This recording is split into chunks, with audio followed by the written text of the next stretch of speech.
जब मैं किताब को पढ़ रहा था तो इसमें जो आपका इंट्रोडक्शन दिया है तो मैंने इसमें पाया कि आप हरियाणा के एक छोटे से गांव में आपकी परवरिश हुई और गवर्नमेंट स्कूल में आपकी पढ़ाई हुई और वहाँ से फिर आपने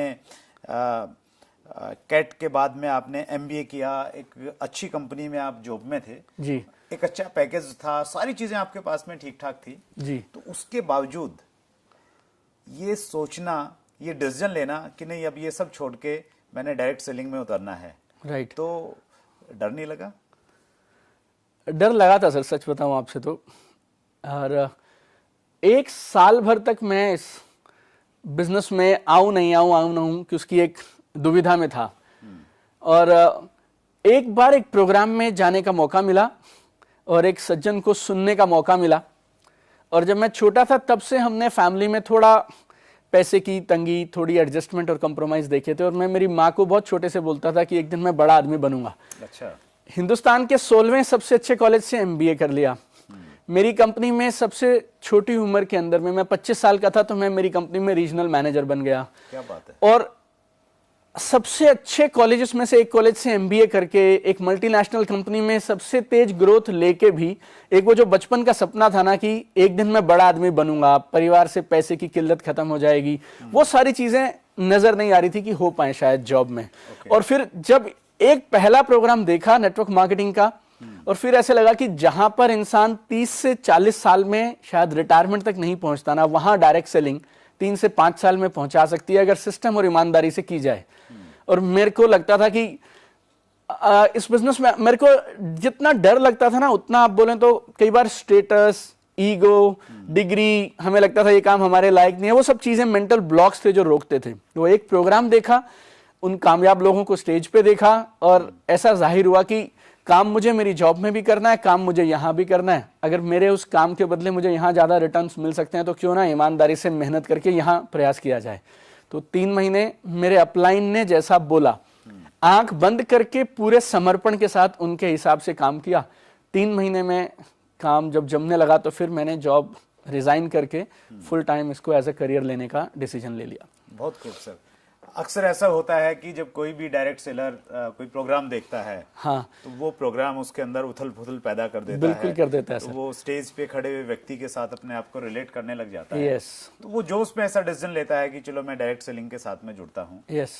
लेकिन जब वो परिवार के साथ में बातचीत करता है या परिवार से बगैर पूछे शुरू कर देता है, तो ज्यादातर ऐसा देखा जाता है कि परिवार के लोग विरोध करते हैं या उतना ज्यादा सपोर्ट नहीं करते हैं। राइट। तो आपके साथ ऐसा कुछ रहा कि जब आप कूद पड़े वो सब कुछ छोड़ के, तो घर वालों ने ये नहीं कहा कि आप पढ़ाई लिखाई इसलिए करवाई थी कि आप ये प्रोडक्ट उठा के ऐसे लोगों को बेचेंगे? नहीं, घर वालों ने बहुत कहा सर मुझे। और इवन जब ये बिजनेस को मैं सीरियसली करने लगा और नौकरी छोड़ने की बात करने लगा तो घर पे एक छोटी पंचायत जैसी हुई। अच्छा। वो रिश्तेदार आए जो मेरी शादी पे भी शायद नहीं आए थे और कुछ बातें ऐसी भी कही उन्होंने जो शायद मैं इस कैमरे तक कह भी नहीं पाऊंगा।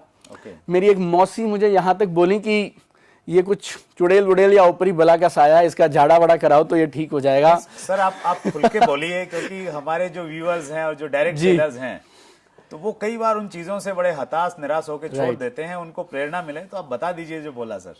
एक देखिए, अगर मैं आपसे बोलूं ये सारी बातें तो पहले तो मुझे भी यकीन नहीं था, तो पूरी बातें तो मैंने भी घर पे नहीं बताई और काम करना शुरू किया, थोड़ा थोड़ा प्रयास शुरू किया। और इस बिजनेस में मेरे साथ क्या हुआ, मेरी पहली मीटिंग जो हुई उसमें मैंने मेरे 40 दोस्त बुलाए थे जी। अच्छा। और ये जो 40 दोस्त थे ये वो थे जो मेरे लिए कॉलेज में जब झगड़ा होता था तो चेन वेन हॉकी वॉकी लेके आते थे और मेरे लिए जान दे सकते थे और ले सकते थे। और उस मीटिंग में 40 लोगों को 4 बजे मैंने आमंत्रित किया था, 6:15 बजे उसमें से 2 लोग आए थे। अच्छा, ओके। 6:15 बजे में से सिर्फ 2 लोग आए? पहली मीटिंग थी सर ये मेरी। सिरसा में मैंने होटल जय विलास में मीटिंग करी थी। ओके। और 2 लोग आए और वो भी ये पूछते मुझे आके कि अगर तुम्हारा कार्यक्रम खत्म हो गया हो तो अपने शाम के कार्यक्रम पे चलें। अच्छा, राइट। ये मेरी पहली मीटिंग थी। हाँ। दूसरी मीटिंग इससे भी खतरनाक रही, उसमें मैंने 70-80 लोग बुलाए थे। गुड़गांव में सेक्टर 14 केक कैसल, एक केक बेकरी शॉप थी, उसकी बेसमेंट में बुलाए थे और वहां भी ये सेम आलम मेरे साथ में था। राइट। और पहली 2 मीटिंग के बाद तो एक बार को मैं भी हताश हो गया कि मुझे भी ये काम छोड़ देना चाहिए, लेकिन क्योंकि एक प्रोग्राम देख चुका था क्योंकि 2 दिन अप्लायंस के साथ मैं रह चुका था, तो अंदर से एक आवाज आती थी कि काम तो यहां से बन सकता है। और शुरुआती दिनों में मैं आपसे बोलूं, कुछ लोग मुझे मिलते हैं और वो बोलते हैं कि कभी कभी मुझे लगता है मैं ये काम छोड़ दूं। तो पहले 2-3 महीनों में तो हफ्ते में शायद 3 बार ऐसा होता होगा कि मुझे भी लगता था कि मुझसे ये काम शायद नहीं हो पाएगा, इतनी ना क्यों सुने। और पहले कुछ महीने तो सर लाइफ ऐसी हो गई थी कि 9 से 6 तक एक लाइफ, जिसमें मैं 4 स्टेट्स का रीजनल मैनेजर हूं। लोग अपॉइंटमेंट लेके मेरे पास आते हैं। अच्छा। 6 बजे के बाद एक अलग तरह की लाइफ, जिसमें जो अपॉइंटमेंट देता है वो मुझे वो घर से भाग जाता है, राइट। और पहले कुछ हफ्ते अगर मैं आपसे बोलूं, मेरी wife she was a scientist with government of India, मैं रीजनल मैनेजर था। और जब शाम को दोनों 7-7:30 बजे अपने अपने ऑफिस से वापस आके प्लान समझाने लोगों को जाते थे, तो और जब 4-4, 6-6 लोग एक साथ लगातार एक रो में आपको मना करते हैं तो बहुत मुश्किल था लेना। लेकिन एक चीज, मैं और मेरी वाइफ, एक चीज ने हमें बांध के रखा और रोक के रखा। हम बचपन से कुछ चीजें हासिल करना चाहते थे, और जब जब हमें लगता था कि हम ये काम छोड़ दें, और जब जब हमारे रिश्तेदार जिनकी मैं आपसे बात कर रहा था, और जब मेरी मौसी ये बोली इसका झाड़ा करवा दो, या मेरे एक मामा मुझे बोलते हैं कि तुझे शायद पैसे की कदर नहीं है, तेरे मम्मी पापा को रिटायरमेंट पे जितनी तनख्वाह मिलेगी उतने से ज्यादा पैसे तू आज लेता है, तुझे इस दिन के लिए बड़ा किया था, तू घर घर जाके अब साबुन शैम्पू सामान सब बेचा करेगा। तो एक चीज जो मुझे और मेरी वाइफ को लगती थी, हमें लगता था कि अगर हम ये छोड़ देंगे तो फिर हम करेंगे क्या। और इस बिजनेस को छोड़ने का मतलब था अपने सपनों को छोड़ देना। बहुत खूब। और हम अपने सपनों को किसी भी कीमत पे छोड़ने को तैयार नहीं थे। इसके लिए हम अपना स्टेटस, डिग्री, ईगो, क्वालिफिकेशन, वो सबको एक साइड में रखा। और देखिए, जिंदगी में सिर्फ मेरे साथ नहीं है, ये रामायण महाभारत के समय से होता आया। रामायण में दशरथ जी का राज्य बहुत अच्छा था, तीनों रानियां बहुत अच्छे से रह रही थी, चारों भाई अच्छे से रहते थे। एक मंथरा बोल के एक कैरेक्टर आया, उसने कैकेयी को कुछ कह दिया, और वो कैकेयी ने एक गलत आदमी की बात सुनना, एक गलत इंसान की वो एडवाइस मान ली, और वो सारा राम राज्य सब बिखर गया। ऐसे ही महाभारत में वो भाई सब आपस में कौरव पांडव अच्छे से खेलते थे, शकुनी बोल के एक कैरेक्टर आए, उन्होंने कुछ दुर्योधन को कहा और उन्होंने सुन ली।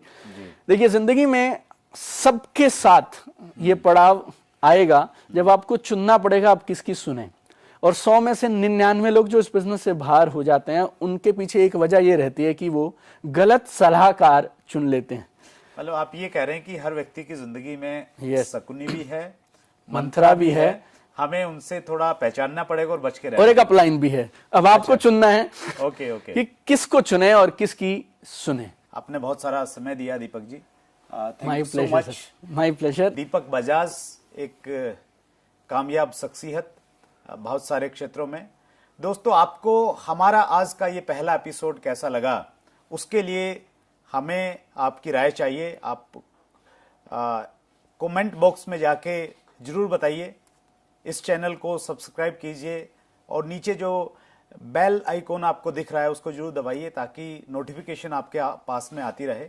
और इस कार्यक्रम में आप किन लोगों को सुनना चाहते हैं, किन लोगों से रूबरू होना चाहते हैं, उनके नाम आप जरूर लिखिए नीचे कमेंट बॉक्स में जाके। हम प्रयास करेंगे कि वो लोग जिनको आप सुनना चाहते हैं हम आपसे रूबरू करवाएं। बहुत बहुत धन्यवाद।